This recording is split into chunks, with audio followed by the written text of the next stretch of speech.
Uuwi man dito si Digong sa Pilipinas, pantay ang paa. Di ba? O bastos talaga ako sa mga taong bastos din sa akin. Yun ang totoo. Ito lang masasabi ko sa inyo, kahit mag-people power kayo dyan at bigyan nyo ng rason si Pangulong Bongbong Marcos na magdeklara ng martial law, hindi nyo na mapauwi si Duterte dito sa Pilipinas.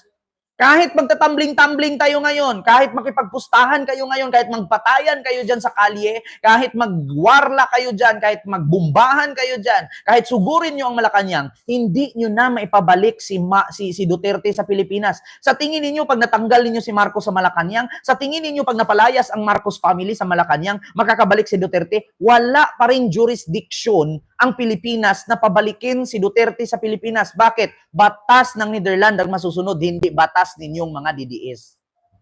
Uulitin ko ha, wag maging tanga.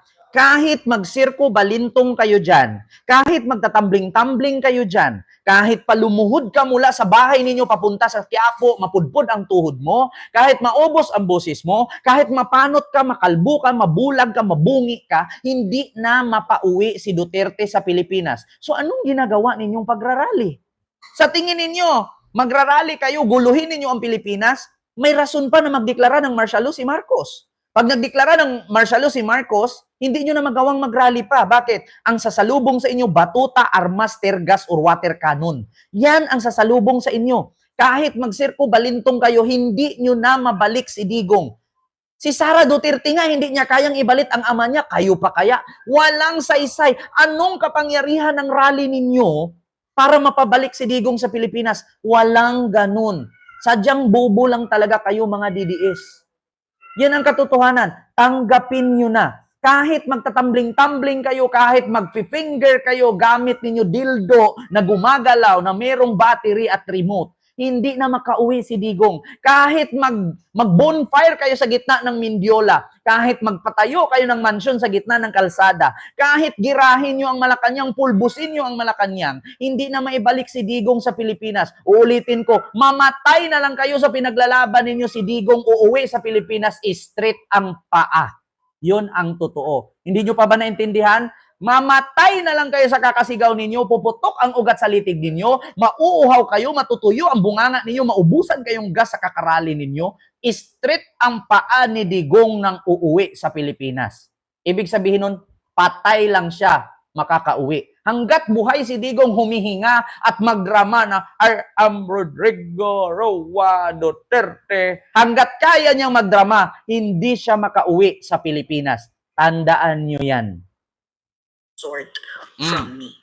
I chose to be silent not because of cowardice, but because when I speak, I know that I will move mountains. When I speak, daghag makahimamat o makarealize akong mga ipanulti. So, when I speak, maraming makarealize sa aking sasabihin. Yun ang sabi ni Jam. So, pareho kami ni Jam. Yeah? When I talk, totoo yan. Bakit? Sinong DDS makipagpustahan sa akin? Sige nga, kung talagang malakas ka na DDS, ibalik mo nga si Digong. Diba? Nung panahon si Digong pinagmumura ang Panginoon, pumalakpak kayo. Nung panahon si Digong pinagmumura si Barack Obama, pumarakpak kayo. Nung panahon si Digong pinagmumura ang mga sundalo at mga diplomat sa Pilipinas, pati Santo Papa, pumalakpak kayo. Tapos ngayon nakulong si Digong, manawag kayo ng Panginoon, hanapin yung Panginoon, busy si Lord. Ayaw ni Lord sa mga taong tampalasan. Yeah?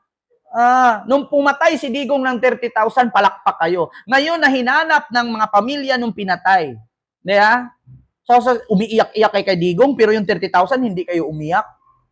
Tapos sasabihin ninyo ngayon, bakit ninyo kinakatigan yung 30,000 na namatay? Bakit hindi nyo isipin yung nabiktima ng mga adik? E di ipunin nyo yung nabiktima ng adik, abutin nyo yung 30,000, tapos i-file ninyo sa ICC. Yeah?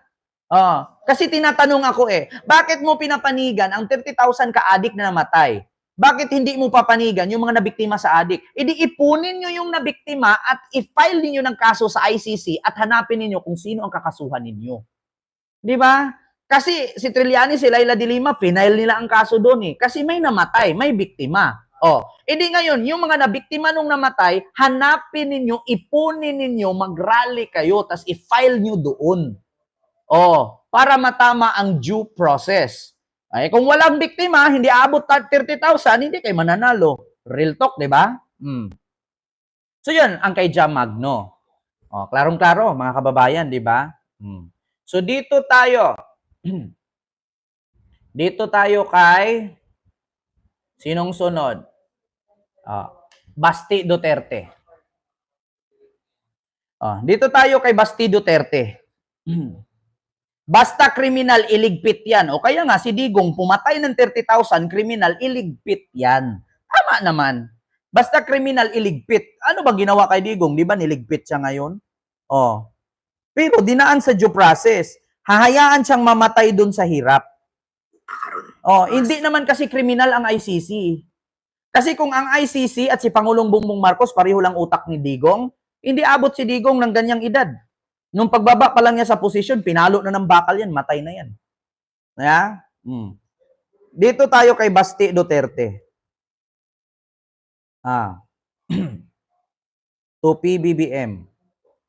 Ito na mga kababayan. Ang imong amahan, gipalubong sa akong amahan, pero akong amahan, gipapreso nimo, putang ina ka.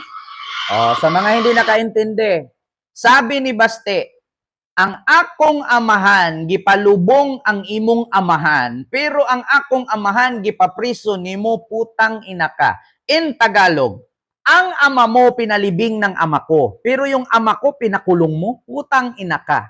Eto gusto ko lang i-explain. Gusto ko lang i-explain mga kababayan. Ganito yan. Ganito yan mga kababayan. Hindi po utang na loob ang tawag doon sa pagpapalibing ni dating Pangulong Duterte sa dating Pangulong Marcos Sr. Bakit? Nasa saligang batas na kapag ikaw ay isang public servant at lalong-lalo na presidente ka, may rights ka na ilibing sa libingan ng mga bayani. Yun po ang katotohanan. May rights ka na ilibing sa libingan ng mga bayani. Hindi po utang na loob yun. Bakit? Kung utang na loob na pala ang pagpapalibing ni Duterte kay Marcos Sr. sa libingan ng bayani, so utang na loob din pala ang pagtulong ng mga Marcos kay Duterte noong 2016 na wala siyang pera. Kung utang na loob lang din pala ang hanapan dito, hanapin din natin. Tumakbo si Digong, wala akong mayor, wala akong congressman, wala akong barangay chairman. Si Aimee lang ang tumulong sa akin, pinautang ako ng 10 million, hindi ko alam kung saan niya galing, inutang lang din daw niya. Si Aimee Marcos lang ang tumulong sa akin kasi wala akong pera, wala akong mayor, wala akong congressman, wala akong senador, wala akong barangay chairman. Si Aimee lang ang tumulong sa akin. Kung utang na loob pala ang pagpapalibing ni Digong kay Marcos Sr. sa libingan ng mga bayani, so utang na loob din ba ang paggastos ng mga Marcos kay Digong noong panahong 2016 tumakbo siyang presidente? Di ba? Kung utang na loob lang din pala, tandaan ninyo, gamit na gamit ni Digong si Marcos Sr. noong 2016 election. Anong sabi ni Digong? Ang pinakamagaling na presidente si Marcos Sr. Sabay halik sa flag. Walang ibang tumulong sa akin na tumakbo akong presidente kaya wala akong pera, wala akong mayor, wala akong barangay chairman, wala akong gobernador, wala akong senador. Si Aimee lang ang tumulong sa akin. Tapos ngayon sasabihin ni Baste, Gipalubong sa akong amahan, pero akong amahan, gipapreso nimo, putang ina ka. Kasi pinapatakbo ni Basti dito, walang utang na loob si BBM. Di ba, Ma'am Yamalays? Wala daw utang na loob si BBM.